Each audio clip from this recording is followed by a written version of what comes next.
Bonjour à tous, j'espère que vous allez bien. Bienvenue dans cette nouvelle vidéo du dimanche. Préparons notre semaine de trading ensemble. Nouveau générique, j'espère que ça vous plaît, j'espère que ça vous fait plaisir et que vous trouvez ça joli. En tout cas, bravo à Mathieu pour son travail. Donc une semaine qui se prépare. Est-ce qu'elle va être aussi bonne que la semaine dernière? Pour moi, on a une semaine intéressante avec de la volatilité, avec du flux, avec des grands mouvements baissiers, des beaux rebonds. Voilà, toujours le même contexte, cette inflation qui pourrait pousser les banques centrales à monter les taux. Beaucoup de discours de banquiers centraux également cette semaine qui ont fait pas mal bouger les choses. On verra la semaine prochaine si elle va être aussi intéressante. En tout cas, on va faire un beau point et on va commencer bien sûr sur les indices. Les amis, à commencer par le DAX qu'on a en journalier. Alors, le DAX, donc c'est vrai que la bougie hebdo, elle n'est pas terrible. On a une sale bougie en hebdo, une belle bougie baissière, avec des petites mèches en dessus et en dessous qui montrent qu'il y a eu d'un côté au départ de la semaine une pression acheteuse et puis une pression vendeuse qui a été légèrement sauvée, même si au vu de ce qu'a fait le dos en fin de séance vendredi, on devrait, je pense, avoir un petit gap haussier sur le DAX. On verra ça, pas de fabulation. En tout cas, on est quand même dans un mouvement correctif. On le voit bien en journalier. Les moyennes mobiles sont baissières, surtout la 20 qui représente un petit peu, on va dire, le court terme. On évolue sous ces deux moyennes mobiles. Donc ça n'était pas arrivé depuis le mois de novembre 2020. Donc ça fait pratiquement un an qu'on est en tendance extrêmement haussière, voilà, avec des marchés qui faisaient que monter, et hop là, c'est la première fois qu'on évolue sous ces deux moyennes mobiles. Donc on est dans un marché qui reste à long terme, on va dire toujours assez haussier. Je suis en train de me rendre compte que j'aurais peut-être dû me coiffer, mais tant pis, c'est cadeau, c'est pour moi. On est dans un marché à long terme qui reste quand même très bien orienté, qui est capable de rebondir. Mais ah oui, non, c'est horrible la coupe. On dirait Mireille Mathieu. Bon, tant pis, c'est pas grave. Et du coup, voilà, on est dans un mouvement court terme qui est plutôt correctif. La grande question, c'est est-ce que la baisse va continuer? Est-ce que ça va accélérer à la baisse? Est-ce qu'au contraire, on va rebondir très fort? On l'a vu, le Dow Jones vendredi, il a repris 1,30. Donc ça montre que les acheteurs sont encore là, dans le bois, en train de surveiller chaque repli et puis en mode achat à bon compte. En tout cas, sur le DAX, pour l'instant, force est de constater que si on utilise l'analyse technique, et je vais agrandir un petit peu pour que vous puissiez mieux voir, si on utilise les niveaux, si on utilise les zones de chartisme, on appelle ça, eh bien, la zone 15050, qui a été une première fois support mi-juillet, une deuxième fois support mi-septembre, a été support une troisième fois et a freiné cette baisse et tient pour l'instant avec une bougie qui n'est pas tout à fait un marteau, mais il y a une grande mèche en dessous qui montre qu'en effet on a déjà rattrapé la moitié de ce qui a été perdu vendredi. Donc pour l'instant, ce support fait le job. On peut même y donner un quatrième point de contact ici. C'était en mai avec d'ailleurs le bel avalement d'Eli qu'il y avait eu. Donc en effet, si on se base uniquement sur l'analyse technique, c'est un niveau qui se tente pour jouer un rebond. Alors après, il faut attendre un signal, il faut attendre une vague de Wolf, une divergence, un avalement. Et bien évidemment, si malheureusement cette semaine on passe sous les 15 000, bah là ça craint un peu parce qu'il n'y a pas de gros support avant dans très longtemps. Et peut-être pourquoi pas, si on se base du coup, on revient sur l'hebdomadaire, l'ancien record historique autour des 13 800, une zone qui a été résistance puis support. Donc si ça casse les 15 000, parce qu'il faut toujours avoir un double scénario dans sa tête, il ne faut pas avoir qu'un seul plan parce que sinon on est biaisé et du coup on s'acharne à faire des achats, on s'acharne à faire des ventes. Si ce niveau lâche, je repasse vendeur entre guillemets, même si j'ai vendu la semaine dernière, mais je retente uniquement des ventes jusqu'à aller chercher ma zone de polarité hebdomadaire. Si par contre on a un signal fort là-dedans, eh bien je suis capable d'acheter pour jouer le rebond. Pour l'instant, les rebonds sont intéressants, mais ça ne ressemble qu'à des pullbacks sur les précédents plus bas. Vous allez le voir tout à l'heure sur le Dow Jones, on le voit pour l'instant sur le DAX, on est toujours quand même en flux baissier, pullback sur le précédent plus bas, donc il faut vraiment pas faire n'importe quoi, et donc que ça casse. On a quand même des petites choses intéressantes, et ce que je vais surveiller pour lundi, vous voyez, on peut tracer une petite résistance ici. Si jamais ça continue à monter à partir de lundi, et qu'on casse cette résistance-là, on attend le petit pullback qui va le petit throwback, et là oui on peut tenter le rebond. On a 15 450 à aller chercher et pourquoi pas 15 700 pour les plus ambitieux, qui sera une zone de résistance importante qui pourra freiner ce rebond technique. Donc moi je vais surveiller cette résistance ici en effet, et j'achèterai uniquement si on casse cette zone et qu'on vient se réappuyer dessus pour la retester. A l'inverse, bien sûr, je ne vais pas shorter le support. Il faudrait pas avoir bien compris les choses. Mais si on voit que ça ne passe pas, qu'on tente de casser cette petite résistance et que ça passe pas et qu'on a un signal de vente, il est probable que je tente une petite vente pour aller rechercher les 15 000 de façon à être dedans si jamais ça finit par casser. Et on renforce sur cassure daily des 15 000, etc., etc., etc. Donc zone extrêmement importante. J'ai pas regardé le fameux Dow Jones Weekend. On verra ce qui va se passer. Putain, attendez, bougez pas. Voilà, j'ai vraiment une coupe de cheveux. Il faut vraiment que mon coiffeur est en tôle là, donc vivement qu'il sorte. Du coup, voilà, donc voilà mon plan.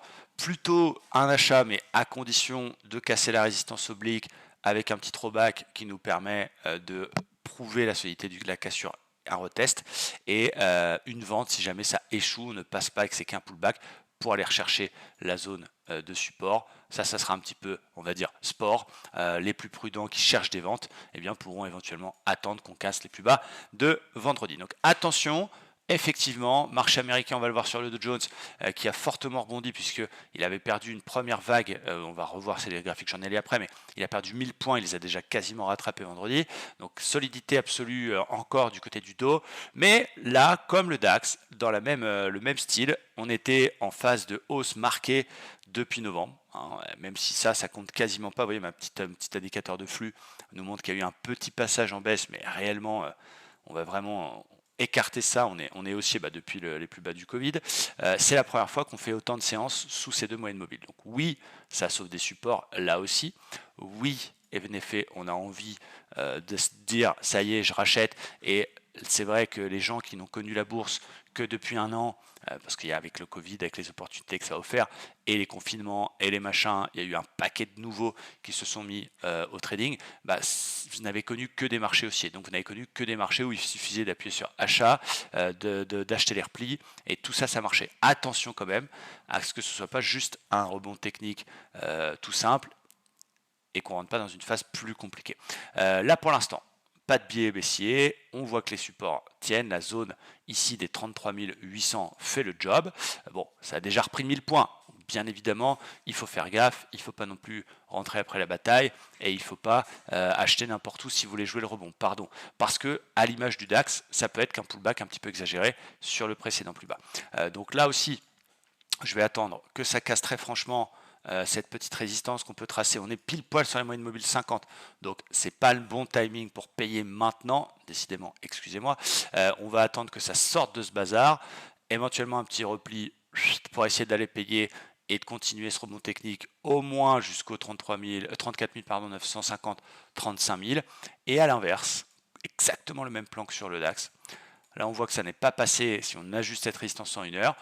Ça peut être qu'un simple pullback, même si en effet un 30 c'est pas pour rien, mais ça peut être le cas. Et du coup, si jamais on refait ce qu'on j'appelle moi un signal FRTM, figure de reprise de la tendance majeure qui à court terme sur les graphiques 1 heure, 4 heures et baissière, eh bien je suis capable de retenter un short sur cette zone et d'aller rechercher ma zone 33 800, voire plus si affinité. Donc niveau extrêmement clé, passera pas, j'ai pas de boule de cristal, voilà, je traderai ce que je vois, je suis capable d'acheter si ça passe, je suis capable de shorter si un signal, et c'est ça qui est important dans votre trading, c'est d'essayer de faire des plans, de ne pas avoir de biais de l'autre côté, donc d'essayer de trader au maximum ce que l'on voit, d'avoir des méthodes, des stratégies et de savoir les appliquer. D'ailleurs, j'en profite pour vous dire qu'il y a des nouvelles offres Livestream Traders qui vont arriver très prochainement. Du coup, on va mettre fin aux deux services, commencer le trading et commencer le scalping. Je vous mets les liens dans la description. On va arrêter. C'est quoi? Tu as le droit à une formation extrêmement complète, les lives du lundi, toutes mes analyses ce jour-ci, vraiment beaucoup de contenu dans le groupe Telegram, totalement gratuitement. C'est si jamais tu ouvres un compte chez l'un des deux brokers avec lequel on travaille et que tu déposes ton capital. Commencer le scalping, c'est pour rejoindre nos sessions de l'après-midi.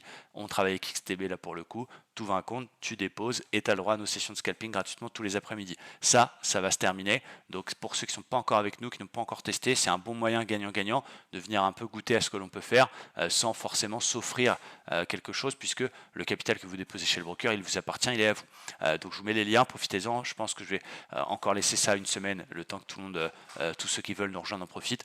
Mais voilà, ça va se terminer. Donc c'est maintenant qu'il faut le faire. Les liens sont tout en bas. Du coup, je disais, voilà, il faut être systématique.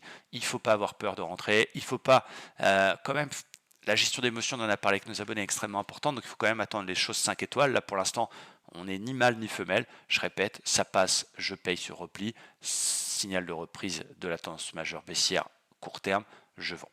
Du côté du Nasdaq, pour finir avec les indices, c'est intéressant parce qu'il y avait cette épaule tête-épaule, je vous en ai parlé la semaine dernière, qui a été validée sur la bougie de mardi. J'attendais un petit pullback justement sur la ligne de coup, mais malheureusement, il n'est jamais arrivé. Donc, j'ai pas pu travailler cette figure. C'était autour des 15 050, j'attendais. On n'a pas tout à fait l'objectif de la figure. Il y a eu ce beau rebond 0,54 sur la séance de vendredi. Bon, voilà, un petit peu partagé sur le Nasdaq.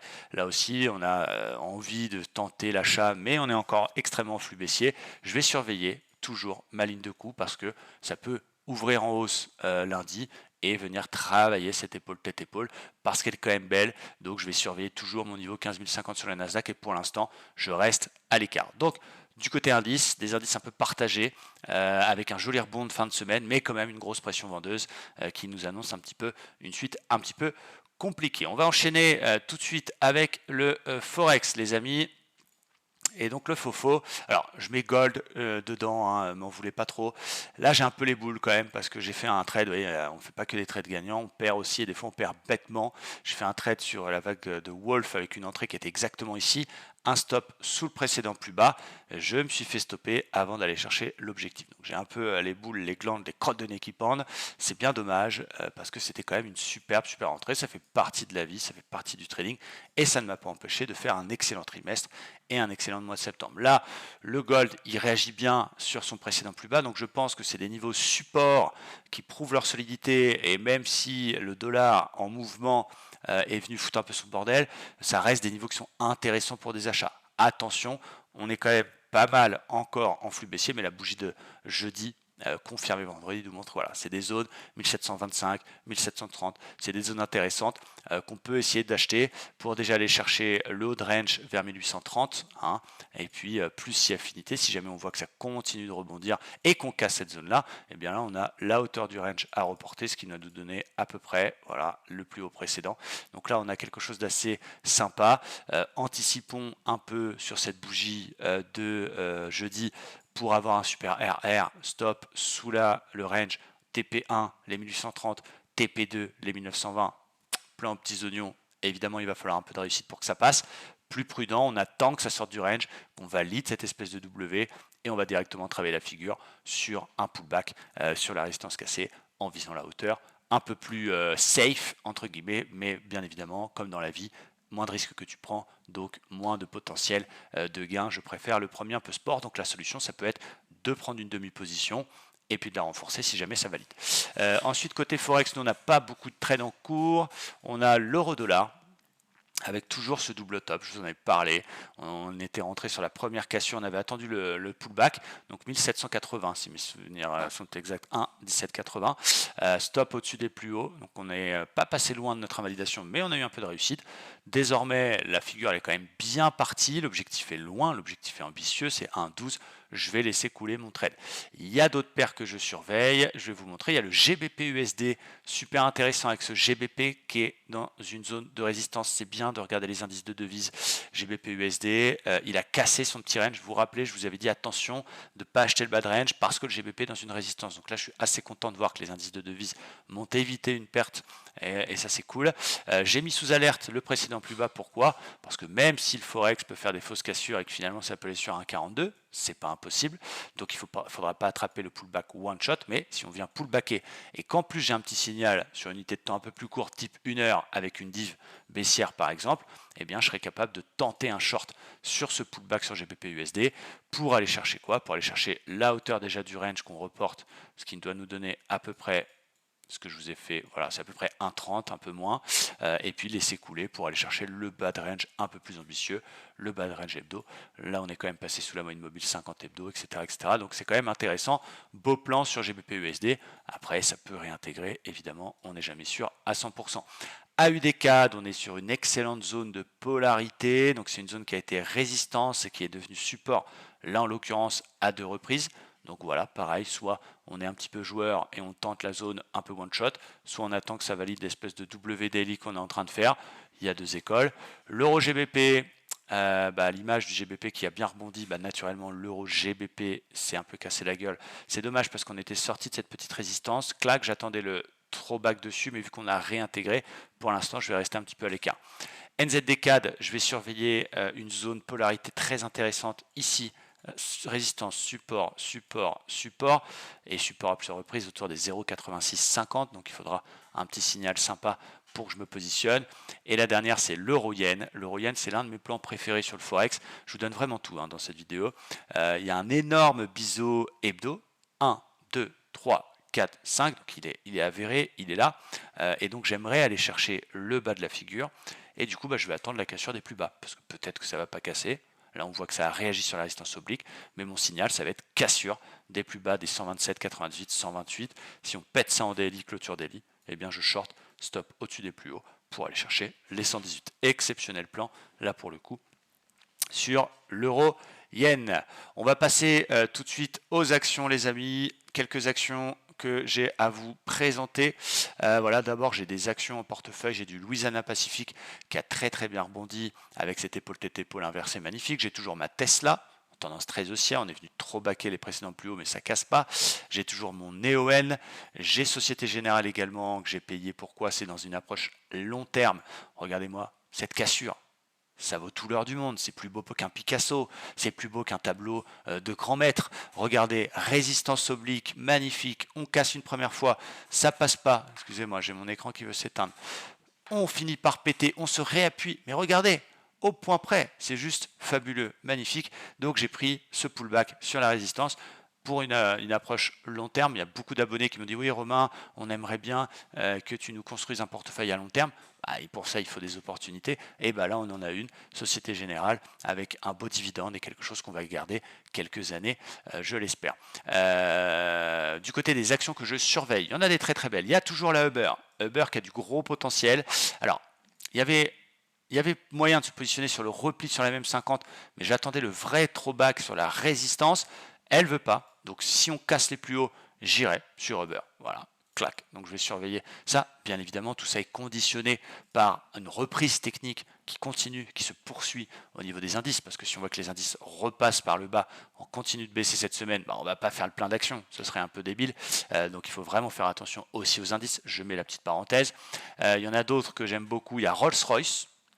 Donc, je ne peux pas m'acheter une Rolls, mais je peux acheter une action Rolls-Royce. Donc, tu peux briller en société, tu peux faire des dîners mondains et dire oui, j'ai une Rolls-Royce. Quoi? Tu as une Rolls-Royce? Yes, une action, mais j'ai une Rolls-Royce. En tout cas, elle est belle. On a une espèce d'épaule, tête-épaule inversée hebdo qu'on verra si vous regardez le graphique hebdo. Et surtout, on a une résistance ici qui a été pétée et trop baquée parfaitement avec. Regardez ça, c'est vraiment aux petits oignons, un superbe avalement vendredi sur le titre. Donc j'aime beaucoup Rolls-Royce que je vais sûrement prendre lundi. Il y a un petit gap déjà à combler à 179, 178,80 qui est un bel objectif avec un stop court sous le throwback qui est plutôt pas mal. On a Air France aussi super intéressant. Air France avec ce triple bottom validé, on casse. Regardez, on vient se réappuyer exactement sur le niveau. Donc j'aime beaucoup, même si les analystes, les banques, tous ceux qui font la pluie et le beau temps sur le marché sont eux plutôt pessimistes sur le titre puisqu'elle est déjà à peu près au consensus moyen. Vous avez des sites comme Zone Bourse par exemple, vous allez voir un titre, vous avez consensus, vous avez l'équivalent de type Ranks que j'utilise. Voilà, faut vraiment que je retravaille mon accent anglais, mais du coup qui est bien parce qu'elle vous donne le consensus des meilleurs analystes bancaires. Voilà, donc eux ils estiment le titre à 4, 4,30, donc ça attention. Boeing. Si on pète cette résistance qui passe par tous les plus hauts, il y a du potentiel sur le titre. C'est évidemment un titre qui a été sacrifié, Covid, aviation, moins de commandes parce que forcément moins de passagers, etc., etc. Donc on est très loin des plus hauts historiques. Ça ne veut pas dire qu'il faut y aller tête baissée, mais si on passe par là-haut, je prends un peu de Boeing. Safran, W validé, on casse, on se réappuie dedans, ça tient, on pile poil, on répète la même 50. Super intéressant également. Nike. C'est un titre que je kiffe, qui est dans une belle zone de polarité, également super intéressant. Je finis ma liste. Johnson & Johnson, dont il y a une divergence. Alors, elle a été validée, puis on est refait un nouveau plus bas. Donc, attention, mais ça reste un niveau cool. Et puis, pour terminer, Thales également, qui est bien parce qu'on a un espèce de gros niveau W hebdo, on pète, on vient se réappuyer dans cette zone de polarité qui a été résistance, résistance, résistance, résistance, paf, support. et on est sorti de cette petite ligne oblique et on est venu se réappuyer dessus. Donc voilà, vous avez un paquet de titres qu'il faut surveiller. Je vous remets ça de toute façon dans la description de la vidéo. Voilà, ça ne veut pas dire qu'il faut tout acheter, ça ne veut pas dire qu'il faut faire le plein. Encore une fois, c'est conditionné par la tronche des indices et ça permettra bien sûr de mettre quelques titres en portefeuille si les indices continuent leur hausse. Je fais un dernier point sur le Bitcoin et j'ai le plaisir de vous annoncer que désormais sur la chaîne le mercredi il y aura l'équivalent de Préparons notre semaine de trading mais version crypto-monnaie. Donc tous les mercredis fin de journée, je pense 17h, 18h, je vous ferai un petit point crypto, une demi-heure, trois quarts d'heure sur les cryptos que je surveille, les cryptos que j'ai en portefeuille, les niveaux. Là pour le Bitcoin c'est super intéressant puisqu'on a vu que cette zone dont je vous ai parlé plusieurs fois, les 40 600, résistance, support un peu exagéré, support à tenue, deux belles séances entre jeudi et vendredi, pardon. Donc c'est cool, c'est bien, ça veut dire que pour l'instant la news chinoise, les cryptos s'en foutent un peu. Attention à ce précédent plus haut, 48 450, qu'il va absolument falloir casser pour continuer cette hausse. Donc si vous n'êtes pas en position, si vous voulez vous prendre un peu de BTC, il faut continuer cette stratégie d'accumulation, d'acheter sur les replis, sur les supports, mais vous pouvez aussi tenter des petits achats sur cassure de plus haut. On peut voir aussi un petit drapeau cassé. On exagère un petit peu. En théorie, sur un drapeau comme ça, eh bien, on prend la hauteur du mât et on la reporte au niveau de la cassure. Donc ça nous donne un Bitcoin qui reviendrait au-dessus de ses plus hauts historiques. Donc j'aime bien avec un signal qui est soit sur un petit repli au plus proche de la même 50, soit si on finit par passer et casser ces fameux 48 200 $. Donc c'est lui qui fait la pluie et le beau temps sur le marché crypto. Quand le Bitcoin monte, le reste en général suit et inversement.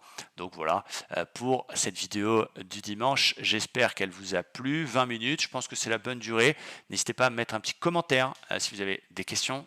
Aussi sur le générique si vous le trouvez sympa et sur le nouvel habillage, regardez juste en bas, voilà, vous avez un peu tout ce qu'il faut, ça fait un peu plus sympa, c'est un peu plus pro et évidemment sur ma coupe de cheveux, blague à part, en tout cas il vous reste quelques jours pour profiter des formations qui sont à votre disposition gratuitement, commencerletrading.com, commencerlescalping.com, c'est bientôt terminé, ça vous permet d'avoir du contenu de haute qualité, éducatif pour rien du tout, parce que le capital que vous allez déposer chez l'un des deux brokers, il est à vous. Donc allez voir tout ça. Et puis merci d'être de plus en plus nombreux sur la chaîne. Je vous souhaite un très bon dimanche et je vous dis à très bientôt les amis. Ciao, bye bye.